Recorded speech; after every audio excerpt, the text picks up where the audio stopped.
Nike, Apple, Coca-Cola, we know these names, but do you know why you trust them without thinking? It's not just the logo, it's not just the slogan, it's brand strategy.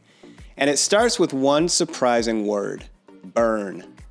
In this video, we're going to go back to the foundation, what a brand is really, and where did the concept come from, and why are strong brands more valuable than ever in today's crowded, connected world. We'll explore this and more today on Art+Science.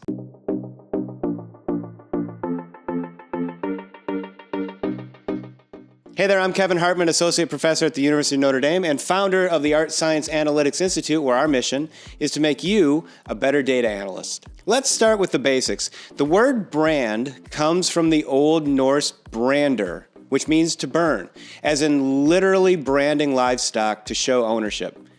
That symbol told others, this is mine. It was a shortcut and a promise of origin. Today, that idea lives on, not just on cattle, it's on phones, coffee cups, backpacks, and streaming platforms. The brand is still a shortcut, still a signal, and now it's mental. The American Marketing Association, the AMA, defines a brand as a name, term, sign, symbol, or design, or a combination of these, used to identify the goods or services of one seller or group of sellers and to set them apart from competitors. But here's the thing, the brand is more than a name or a design. It's what consumers think, what they feel, and what they believe about you and what you offer, and why it matters. It's the story you tell and the story people tell themselves when they choose you. Strong brands matter to both consumers and companies. Let's break it down.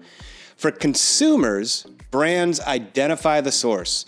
You know where the product or service is coming from. They simplify decisions. A trusted name helps you cut through the clutter and choose with confidence. And they reduce risk. Familiar brands signal consistency and quality, as well as offer symbolic value. They say something about you, your identity, your aspirations. For companies, strong brands do a lot as well. They differentiate. They make your offering stand out in a sea of sameness. They command a premium. You can charge more when your brand signals trust and quality. They foster loyalty. Happy customers come back and bring others with them. And they enable brand extensions. A strong brand makes it easier to launch new products as well as drive shareholder value. For many companies, the brand is their most valuable asset. Let's start with the simplest economic reality of any business. You make something, and it costs money to do it. Whether it's a can of sparkling water or a consulting engagement, there's a concrete cost to produce what you're selling. Materials, labor, logistics, etc. That's your baseline. But here's the magic.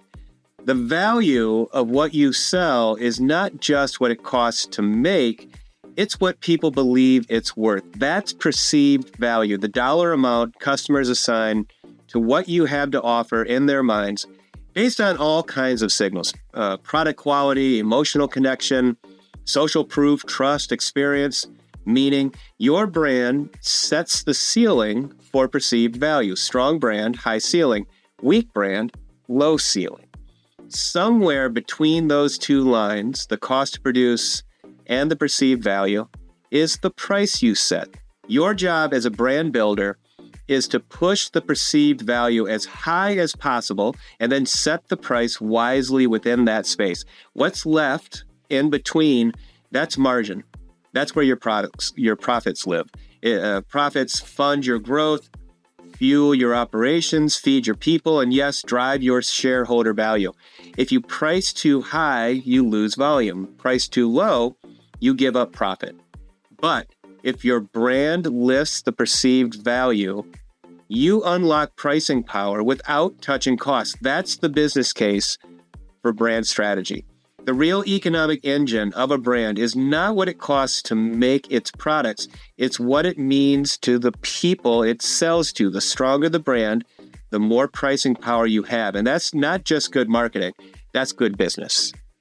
In short, if you're not actively managing your brand, you are leaving value and opportunity on the table. This brings us to a big concept, brand equity, the extra value a brand name adds. David Aaker, one of the leading thinkers in branding, breaks brand equity down into a few key components. Brand loyalty. Loyal customers are gold. They buy more often and cost less to retain. Brand awareness. Recognition builds trust, and trust drives sales. Perceived quality. How good people think your product is, which often matters more than how good it actually is. Brand associations, the ideas and feelings people connect with your brand, from features to values to emotions. And the final aspect of Aaker's brand equity components are other associated brand assets. Think trademarks, patents, strong retailer relationships. These are defensible assets that protect your edge. The goal of brand equity, well, the goal is to build brand equity intentionally, not just through advertising,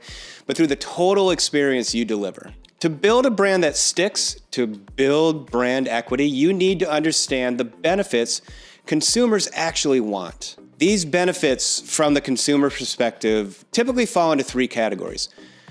Functional benefits. What does the product do for me? This can be saves me money, can be saves me time, some kind of functional benefit that the product or the service provides. Emotional benefit. How does it make me feel? And the final bucket is what we call self-expressive benefits. These are the things that product, that service, that brand that you've purchased says to others about you. And the best brands of all time blend all three of those benefit categories. They solve problems, they create connections, they signal identity. So that's your foundation in brand strategy. What a brand is, why it matters, what equity is, and why benefits drive connection. In our next video, we are going to build on this with a deep dive into brand identity, how brands express themselves across various touch points and stand for something bigger than what they sell. In the meantime, look around. What brands do you interact with daily? How do they meet your functional, your emotional,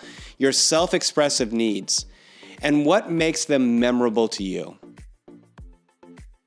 Thanks so much for watching. If you haven't already, take a moment and subscribe to this channel, like this video, and share it with anyone who you think is interested in data analytics. Every single week, we are bringing new, exciting, and important videos on data analytics to this channel. We would love to have you there for the journey.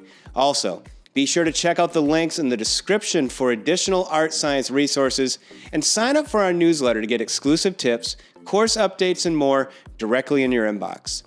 Thanks again for watching. We'll see you in the next video.